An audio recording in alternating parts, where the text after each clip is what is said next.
ஆண்டவராகிய இயேசு கிறிஸ்துவின் நாமம் மகிமைப்படுவதாக. இந்த நாளிலும் கூட நாம் கர்த்தருடைய வார்த்தையாய் தியானிக்க போகிறதான தலைப்பு, வாழ்க்கைக்கு நலமானது எது? நம்முடைய வாழ்க்கைக்கு நலமானது எது என்கின்ற தலைப்பில் கர்த்தருடைய வார்த்தையை தியானிக்க போகிறோம். கூர்ந்து கவனியுங்கள். நலமானதை தெரிந்து கொண்டு நலமான ஆசீர்வாதங்களை பெற்று வாழும்படி இந்த நாளில் கர்த்தருடைய வார்த்தை உங்களையும் உங்கள் குடும்பத்தையும் நோக்கி வந்து கொண்டிருக்கிறது. மனிதர்களுடைய பார்வையில் அநேக நலமான காரியங்கள் இருக்கிறது. சில நலமான காரியங்களை தாங்களே தீர்மானித்து கொள்கிறார்கள். ஆனால் ஆண்டவராகிய இயேசுவானவர் சொல்லுகிற நலமான காரியம் என்ன? எது நம்முடைய வாழ்க்கையில் நல்லது, நலமான காரியம் என்பதை குறித்து தியானிக்க போகிறோம். இதற்காக எடுத்துக்கொள்ள போகிறதான வேத பகுதி சங்கீதம் 92 1 முதல் 3 வசனங்களை தியானிப்போம். கர்த்தரை துதிப்பதும் உன்னதமானவரே உமது நாமத்தில் கீர்த்தனம் பண்ணுவதும் 10 நரம்பு வீணைகளினால் தம்புருகளினாலும் தியானத்தோடு வாசிக்கும் சுரமண்டலத்திலும் காலையிலே உமது கிருபையும் இரவிலே உமது சத்தியத்தையும் அறிவிப்பது நலமாயிருக்கும். இந்த இடத்துல சங்கீதக்காரன் சொல்லுகிற ஒரு நலமான காரியம் ஆண்டவராகிய இயேசுவை துதிப்பது, அவரை ஆராதிப்பது, அவர் வார்த்தைகளை தியானம் செய்வது, அவருடைய கிருபையை அனுபவிப்பது நலமாயிருக்கும். இது ஓய்வு நாள் சங்கீதம். இது ஓய்வு நாளுக்காக எழுதப்பட்ட ஒரு சங்கீதம். இயேசுவை துதிப்பது நலமானது. அவரை நாம் துதிக்கும் பொழுது, ஆண்டவராகிய இயேசுவின் நாமத்தை உயர்த்தும் பொழுது, துதி என்றால் உயர்த்துதல், உயர்த்தும் பொழுது நம் வாழ்க்கையில் சகலமும் நன்மைக்கு ஏதுவாகவும் நலமானதாகவும் இருக்கும் என்று வேதம் சொல்லுகிறது. அப்போ நமக்கு எது நலமாக இருக்கிறது? யாத்ராகமம் 14 அதிகாரம் 12 வசனத்தில்,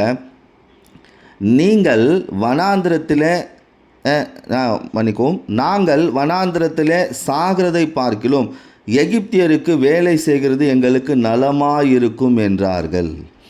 இந்த ஜனங்க சொல்கிற வார்த்தை பாருங்கள். நாங்கள் வனாந்திரத்தில் சாகிறதை பார்க்கிலும் எகிப்தியருக்கு வேலை செய்கிறது எங்களுக்கு நலமாயிருக்கும். எகிப்துக்கு வேலை செய்கிறது நலமாக இருக்குமா? இவர்கள் 430 வருஷம் அடிமைத்தனத்திலிருந்து விடுதலையாக்கப்படுகிறார்கள். இது இவர்களுடைய பார்வையில் நலமாக தெரியல. கர்த்தர் கொடுக்கிற விடுதலை நலமாக தெரியல. எகிப்தியருக்கு வேலை செய்வது நலமாக இருக்கும் என்றார்கள். நமக்காக ஆண்டவராக இயேசுவானவர் பஸ்கா பலியாய் அளிக்கப்பட்டிருக்கிறார். அவருடைய இரத்தத்தினாலே நாம் விடுதலையாக்கப்பட்டு, சாபத்திலிருந்து விடுதலையாக்கப்பட்டு, பாவத்திலிருந்து விடுதலையாக்கப்பட்டு நமக்கு ரட்சிப்பை கொடுத்திருக்கிறார். இது நமக்கு நலமாக இருக்கணுமே தவிர எகிப்துக்கு வேலை செய்கிறது நலமாக இருக்குது. எகிப்து என்றால் பொல்லாத வல்லமைகள், மாந்திரிகங்கள் சொல்லப்பட்டிருக்கிறது, அமானுஷ்யங்கள், அடிமைத்தனம், அதே போல் பாரம். இப்படிப்பட்ட ஆளுக்கு வேலை செய்கிறது நலமாக இருக்கும் அப்படின்னு இந்த ஜனங்க சொல்கிறாங்க. விடுதலை ஆக்கப்பட்ட பிறகு பாருங்கள், நமக்கு எது நலமாக இருக்குது? இயேசுவை துதிப்பது, அவரை ஆராதிப்பது, அவரை புகழ்வது, அவருக்காக வாழ்வது நலமாக இருக்கிறதா? அடிமைத்தனத்தில் இருக்கும்போது எப்படி இருந்தோம்? என்னை அடிமையாக வச்சுருந்தாங்க பாருங்கள், என்னை அடிமைப்படுத்தி வச்சுருந்தது பாருங்கள் ஒரு வல்லமை, அதுக்கு வேலை செய்கிறது நலமாக இருக்கும் என்று இந்த ஜனங்கள் சொல்கிறாங்க. விடுதலையாக்கப்பட்ட ஜனங்கள் இப்படியான ஒரு வார்த்தையை சொல்லுகிறார்கள். யாத்ராகமம் 14 அதிகாரம் 10 வசனத்தில், பார்வோன் இஸ்ரவேலரை பின்தொடரும் போது இவர்கள் எகிப்தியரை கண்டு மிகவும் பயந்து இஸ்ரவேலர் கர்த்தரை நோக்கி கூப்பிட்டார்கள். பாருங்க, இப்படி சொல்லிட்டு அந்த விடுதலை ஆக்கப்பட்ட இடத்திலிருந்து பொல்லாத வல்லமைகள் இவர்களை தொடர்ந்து வருகிறது. இவர்கள் இப்போ ஆண்டவராக இயேசுவை கூப்பிட்றாங்க. இப்போ நமக்கு முன்பாக செல்கிற இயேசுவை பார்க்கணுமே தவிர பின்னால் திரும்பி பார்க்கக்கூடாது. பின்னாடி எந்த வல்லமை தொடருது, என்னை தொடர்ச்சியாக இந்த வல்லமை என்னை ஜெயிக்க பார்க்குது, அப்படி பார்க்கக்கூடாது. இவர்கள் மிகவும் பயந்தார்கள். பாருங்கள், இவர்கள் மோசேயை பார்த்து கேட்கிறார்கள், சாகவா எங்களை கூப்பிட்டு வந்தேன்? நாங்கள் செத்துட்டா கூட நலமாக இருக்குமே அப்படி சொல்கிறாங்க. போராட்டங்கள் பின்தொடரும் போது நாம் செய்ய வேண்டிய காரியம் ஆண்டவராக இயேசுவை துதிப்பது.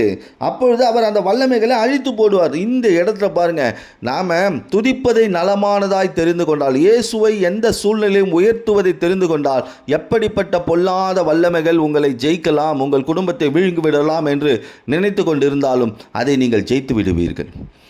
எப்போ இயேசுவை உயர்த்துறீர்களோ அப்பொழுதே உங்கள் வாழ்க்கையில் ஜெயம் உண்டாக ஆரம்பித்து விடுகிறது. பாருங்கள், இஸ்ரவேல் ஜனங்கள் சாகிறது வேலை செய்கிறது நல்லதுன்னு சொன்னாங்க. இன்னொரு விஷயத்தை சொல்கிறேன் பாருங்கள். 2வது காரியம் 1 சாமுவேல் 27ஆம் அதிகாரம் 1 வசனத்தில் நான் சுருக்கமாக வாசிக்கிறேன். தாவீது, நான் சவுல் கையில் மரித்து போவேன் என்று நம்பிக்கை அற்று போய் என்ன பண்ணுறாங்க, பெலிஸ்தியன் தேசத்திற்கு தப்பி செல்வதை பார்க்கிலும் நலமான காரியம் வேறில்லை என்று தன் இருதயத்தில் யோசித்தான். தாவீது பாருங்க, பொல்லாத வல்லமை, இந்த சவுல் அழிக்கிற வல்லமை, சத்ரு, இவன் பின்தொடர்ந்து தொடர்ச்சியாக என்னை அழிக்கணும்னு நினைக்கிறான் அப்படின்னும் போது இவன் பாருங்க, நான் அங்கேருந்து எங்கே போகிறது, பெலிஸ்தியன் கைக்கு போகிறது நலமாக இருக்கும். அந்த தேசத்துக்கு அபிஷேகம் பண்ணப்பட்டவன், கர்த்தரால் தெரிந்து கொள்ளப்பட்டவன், வாக்குத்தத்தங்களை பெற்றவன்.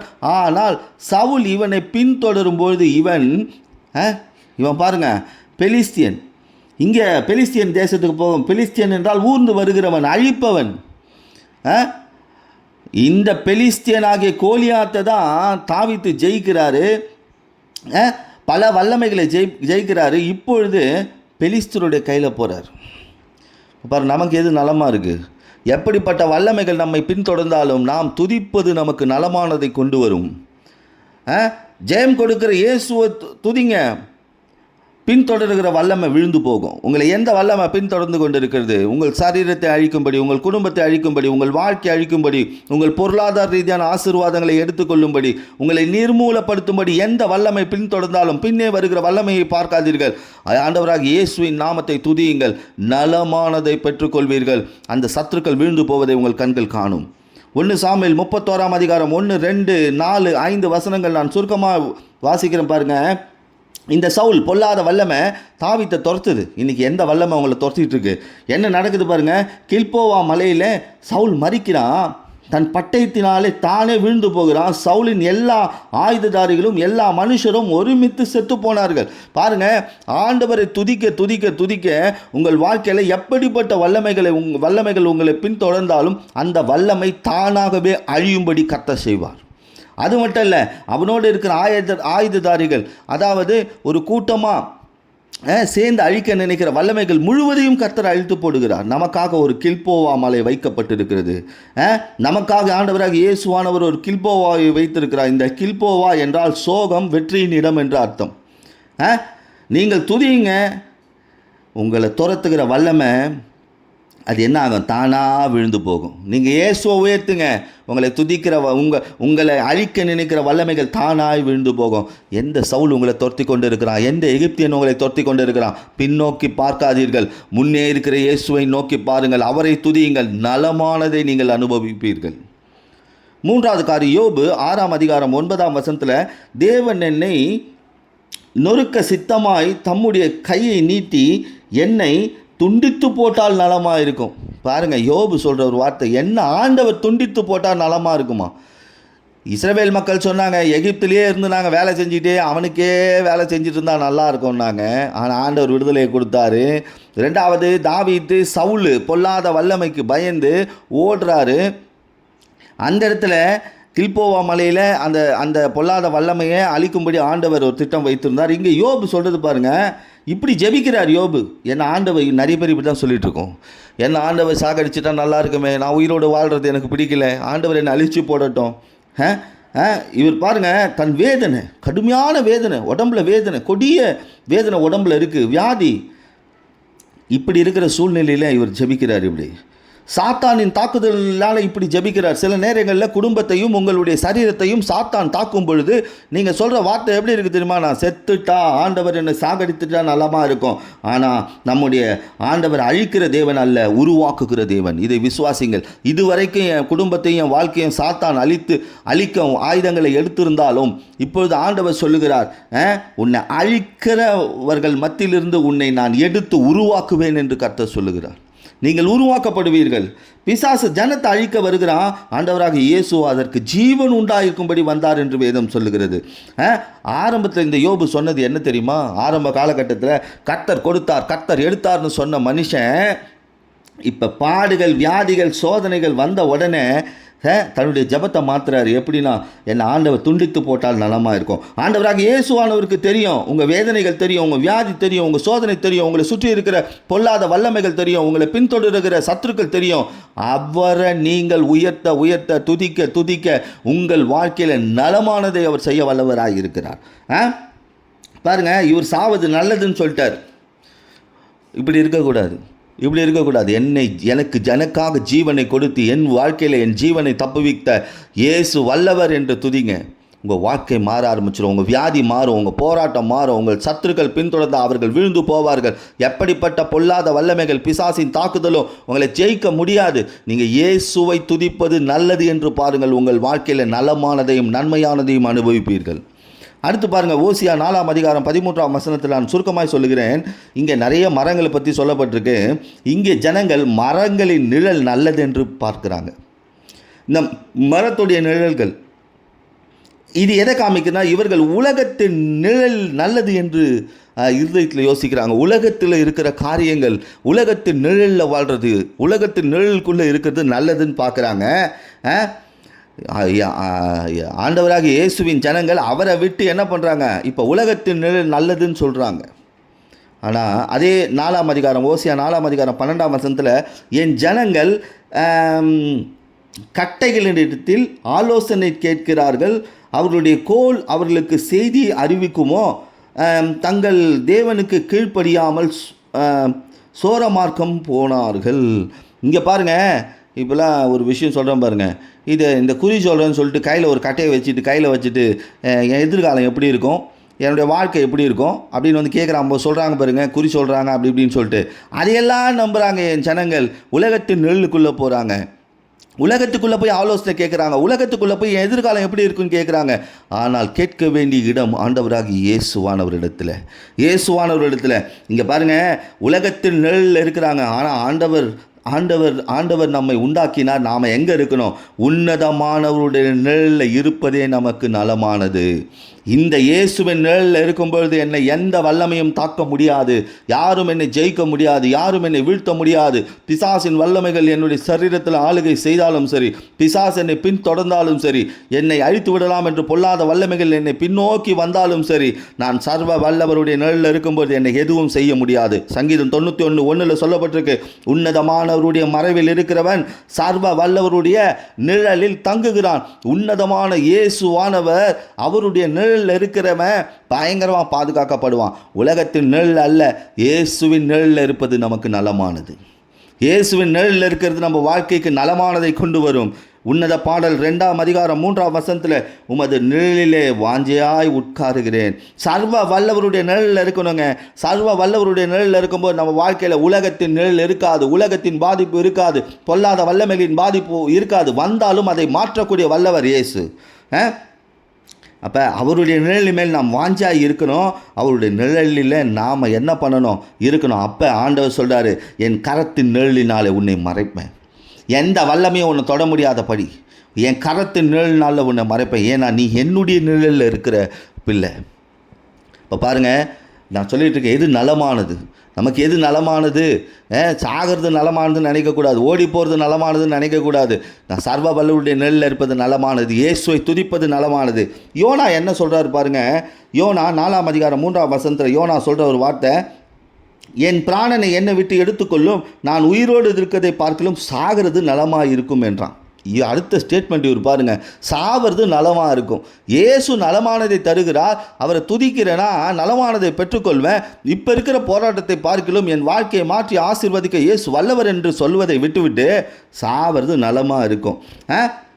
கர்த்தருடைய வார்த்தையை பெற்றவன், தேவ திட்டத்தை பெற்றவன், தரிசனத்தை பெற்றவன் சாவது நல்லதுன்னு சொல்கிறான். இதற்கு காரணம் பாருங்கள், அதே யோனா 4ஆம் அதிகாரம் 1 வசனத்தில் கடுங்கோவம், உள்ளுக்குள்ளே கோபம். ஆண்டவர் என்னை இங்கே போக சொல்கிறாரு, அங்கே போக சொல்கிறாரு, ஆண்டவர் இப்படி பண்ண சொல்கிறாரு, அப்படி பண்ண சொல்கிறார், கடுங்கோபம். அதே 4ஆம் அதிகாரம் 8ஆம் வசனத்தில் சோர்வு வந்த உடனே தனக்குள்ளே சாவை விரும்பி நான் உயிரோடு இருக்கிறதை பார்க்கலும் சாகிறது நலமாக இருக்கும் என்றான். மறுபடியும் சொல்கிறான் பாருங்க. இவன் கர்த்தர் நடத்துகிறாரு, பாடுகளின் மத்தியில் கர்த்தர் நடத்துகிறார், சோதனைகளின் மத்தியில் கர்த்தர் நடத்துகிறாரு. ஆனால் அவன் வாயில் ஒரு விசுவாசமான வார்த்தை வரல, சாகிறது நலம்னு சொல்கிறான். அதே 4ஆம் அதிகாரம் 9ஆம் வசனத்தில் மரண பரியந்தம் எரிச்சலாக இருப்பது நல்லதுன்றான். எரிச்சலாகவே இருக்கிறான், கோபம், எரிச்சல், சோர்வு. ஆண்டவருடைய திட்டம் இவனை குறித்து வேறு இருக்குது. ஆண்டவர் மீன் வயிற்றுக்குள்ளே அனுப்புகிறாரு, கடலில் விழுறான், மீன் வயிற்றுக்குள்ளே அனுப்புகிறாரு, மீன் வயிற்றுலேருந்து ஒரு தீவில் ஆண்டவர் கொண்டு போய் இவனை சேர்க்கிறார். ஆனால் இவன் சொல்கிற வார்த்தை பாருங்கள், நான் செத்தா நலமாக இருக்கும், நான் ஏன் வாழணும். இன்றைக்கி நிறைய பேர் இப்படி தான், பொல்லாத வல்லமைகளில் மாட்டிக்கிட்டேனே, வியாதியில் மாட்டிக்கிட்டேனே, தருதரத்தில் மாட்டிக்கிட்டேனே, என் வாழ்க்கை செத்துட்டா நல்லாயிருக்கும். அப்படி இல்லை, பாடுகள் வழியாக போகிறாரு, கொந்தளிப்பின் வாழ்க்கை தான், மீனின் வயிற்றுக்குள்ளே போகிறாரு. ஆனால் பல சந்தர்ப்பங்களை ஆண்டவர் கொடுக்குறாரு இந்த மனிதனுக்கு. ஆனால் இந்த மனிதன் மாறின பாடு இல்லை.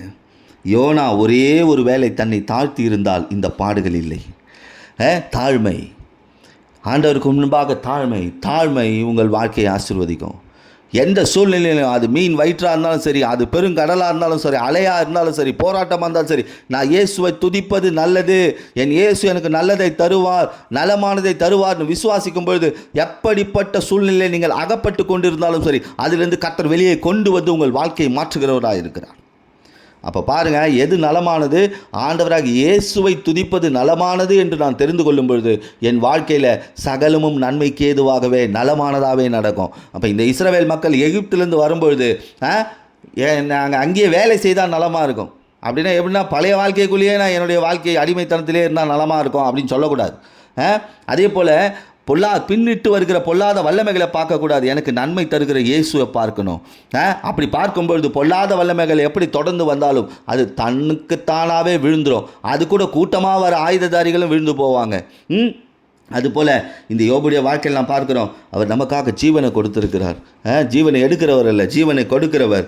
இந்த இடத்துல பார்த்தோம், யோனாவை போல் நான் செத்தா நலமாக இருக்கும்னு சொல்லக்கூடாது. பாருங்கள், ஆதியாகமம் 3ஆம் அதிகாரம் 6ஆம் வசனத்தில் கூட இந்த ஸ்திரீ ஏவாள் பாருங்கள், ஒரு பழத்தை கண்டு அது நல்லது என்று கண்டு அதை எடுத்து சாப்பிட்டு தன் கணவனுக்கும் கொடுத்தா. சில வேளைகளில் பெண்களை ஏமாற்றும்படி தான் சில சாத்தானின் கிரியைகள் நடந்து கொண்டு இருக்கிறது. வயிற்றுக்கு கொடுத்து பிரச்சனை பண்ணாமல் பாருங்கள், பிசாசு அந்த பழத்தை வயிற்றுக்கு போக வச்சான், அந்த பழத்தை கண்ணில் பார்க்க வச்சான், அந்த வயிற்றுக்கு எப்படி ஏமாற்றி போக வச்சு பிரச்சனையை உண்டு பண்ணிட்டான். கடைசியில் சாபம் வந்தது. இன்றைக்கு எது உங்கள் வாழ்க்கையில் நலமாக இருக்குது? இயேசுவை துதிப்பது நலமானது. இயேசுவை துதிப்பது நலமானது, உங்களுக்கு நலமானதை கொண்டு வரும். சங்கீதம் 54:6 இயேசுவை துதிப்பது நலமானது, துதியுங்கள், உங்கள் நெருக்கங்கள் நீங்கும், விடுதலை உண்டாகும், உங்கள் நீதி சரி கட்டப்படும் என்று சொல்லப்பட்டிருக்கு. எப்போ நீங்கள் இயேசுவை உயர்த்தி துதிக்கிறீர்களோ அப்பொழுதே உங்கள் வாழ்க்கையில் இருக்க நெருக்கங்களை அவர் மாற்ற வல்லவராக இருக்கிறார். உங்களுக்கு விடுதலையை தருகிறவராக இருக்கிறார். உங்களுக்கான நீதி, உங்கள் பக்கம் நீதி இருக்குது, அநீதி இல்லை, நீதி இருக்குது, அந்த நீதியை சரி கட்டுவார். அதே சங்கீதம் 73:28 அவரை அண்டிக் கொண்டிருப்பதே நலம். இயேசுவை அண்டிக் கொண்டிருப்பது நமக்கு நலமானதை கொண்டு வரும். நான் இயேசுவே சார்ந்திருப்பேன், இயேசுவே அண்டிக் கொண்டிருப்பேன், என் வாழ்க்கையில் நலமானது வரும். அதே பிரசங்கி 5ஆம் அதிகாரம் 1 வசனத்தில் அவருக்கு செவி கொடுப்பது நலம். கர்த்தருடைய வார்த்தைக்கு செவி கொடுக்கும் பொழுது உங்கள் வாழ்க்கையில் நலமானது வந்து சேரும். அவருடைய வார்த்தைக்கு செவி கொடுக்குறோமா? அந்த நேரத்துக்கு செவி கொடுக்குறோம், அதுக்கப்புறம் தூக்கி போட்டோம். அப்படி இல்லை, என் நேரமும் இயேசுவின் வார்த்தைக்காக நான் காத்திருக்கிறேன், அதற்காக நான் செவி கொடுக்கும்போது என் வாழ்க்கையில் நலமானது நடக்கும். இது வரைக்கும் நலமானதை பார்க்கலையா? செவி கொடுத்து பாருங்கள், நலமானதை பார்ப்பீங்க. ஏசாயா 48ஆம் அதிகாரம் 18வது வசனத்தில் அவர் கற்பனைகளை கவனித்தாயானால் நலமாக இருக்கும். அவருடைய கற்பனைகள் கொடுக்கப்பட்டிருக்கிறது வேதாகமத்தில், அதை கவனித்தால் நலமாக இருக்கும். அப்பொழுது உன் சமாதானம் நீதியைப் போலவும் உன் நீதி சமுத்திரத்தின் அலையைப் போலவும் இருக்கும். ஆண்டவர் சொல்றாரு பாருங்க, என்னுடைய கற்பனைகளை நீ கவனிச்சினா உன் வாழ்க்கையில் சமாதானம் தான். அந்த சமாதானம் எப்படியா இருக்குமா? நீதியைப் போல உன் நீதி சமுத்திரத்தின் அலைகளை போல இருக்கும். அப்போ ஆண்டவராகிய இயேசுவை துதிப்பது நலமானது, அவருக்கு செவி கொடுப்பது நலமானது, அவருடைய கற்பனைகளுக்கு செவி கொடுப்பது நலமானதுனா எனக்கு நலமானதை தரும்படியான ஒரு திட்டத்தை ஆண்டவர் வைத்திருக்கிறார். என் நலமானது என்ன? என் பின்னை தொடர்கிற சத்துருக்களை அவர் வீழ்த்த பண்ணுவார். என்னுடைய வாழ்க்கையில் இருக்கிற தடைகளை மாற்றுவார். எப்படிப்பட்ட சூழ்நிலைகள் நான் அகப்பட்டு கொண்டு வந்தாலும் இருந்தாலும் சரி, அதிலிருந்து விடுவிக்க இயேசு வல்லவராக இருக்கிறார். இன்றைக்கு ஆண்டவர் உங்கள் மத்தியில் எது நலமானது, வாழ்க்கைக்கு நலமாக, இன்றைக்கு உங்கள் வாழ்க்கையில் எதை நலமாய் தெரிந்து கொண்டு இருக்கிறீர்கள்? அநேக பேர் வாழ்க்கையில் என்ன பண்ணுறீங்கன்னா, பெரிய முடிவுகளை எடுக்க முடியாதபடி இதுதான் எனக்கு நலமானது, இதுதான் எனக்கு நலமானதுன்னு சொல்லி அதையே பிடிச்சிட்டு இருக்கீங்க. அதுதான் என்ன பண்ணும், உங்கள் வாழ்க்கையை கேடா மாற்றிடும். இன்றைக்கு இயேசு நலமானவர், அவர் எனக்கு நலமானதை தருவார். என் வாழ்க்கையில் நலமானது எதுன்னு கேட்டால் அது இயேசுதான் நான் சொல்லுவேன் என்ற தீர்மானம் உங்கள் இருதயத்தில் வரும்பொழுது இனி வரப்போகும் நாட்கள் எல்லாவற்றிலும் நலமான காரியங்களை உங்கள் வாழ்க்கையில் அனுபவிப்பீர்கள். இயேசுவை துதிங்க. அவர் உங்கள் வாழ்க்கையில் பின்தொடர்கிற பொல்லாத வல்லமைகளை அழித்து போடுவார். பொல்லாத வல்லமைகள் விழுந்து போகும். இயேசுவின் நிழலில் இருப்பது நல்லதுன்னு சொல்லுங்கள். அப்போ விசுவாசிங்க. அந்த விசுவாசத்தோடு அவரோட நிழலில் தங்கும் பொழுது அவர் தன்னுடைய கரத்தின் நிழலினால் உங்களை மறைக்கிறார். அது மட்டும் இல்லை, அவரை துதிக்கும் பொழுது உங்கள் வாழ்க்கையில் இருக்க நெருக்கங்கள் மாறும், விடுதலை உண்டாகும். அதே போல் உங்கள் நீதி சரிகட்டப்படும். அவரையே அண்டிக் கொண்டு வாழுங்க. அவருக்கு செவி கொடுங்க. அவருடைய கற்பனைகளை கை கொள்ளுங்க. சமாதானமாக வாழ்வீங்க. உங்கள் வாழ்க்கையில் சமாதானம், உலகம் கொடுக்கிற சமாதானம் அல்ல, இயேசுவின் சமாதானத்தை அவர் உங்களுக்கு கொடுத்திருக்கிறார். நலமானதை தெரிந்து கொள்ளுங்கள். இயேசுவே எனக்கு நலமானவர், ஏனெனில் அவர் மட்டுமே எனக்கு நலமானதை தர முடியும். என் வாழ்க்கையில் எல்லா விதமான சூழ்நிலையை மாற்ற முடியும் என்று விசுவாசிங்கள். நிச்சயமாகவே நலமாகவே வாழ்வீர்கள் என்று இயேசுவின் நாமத்தினாலே உங்களை ஆசீர்வதிக்கிறேன். ஆமென்.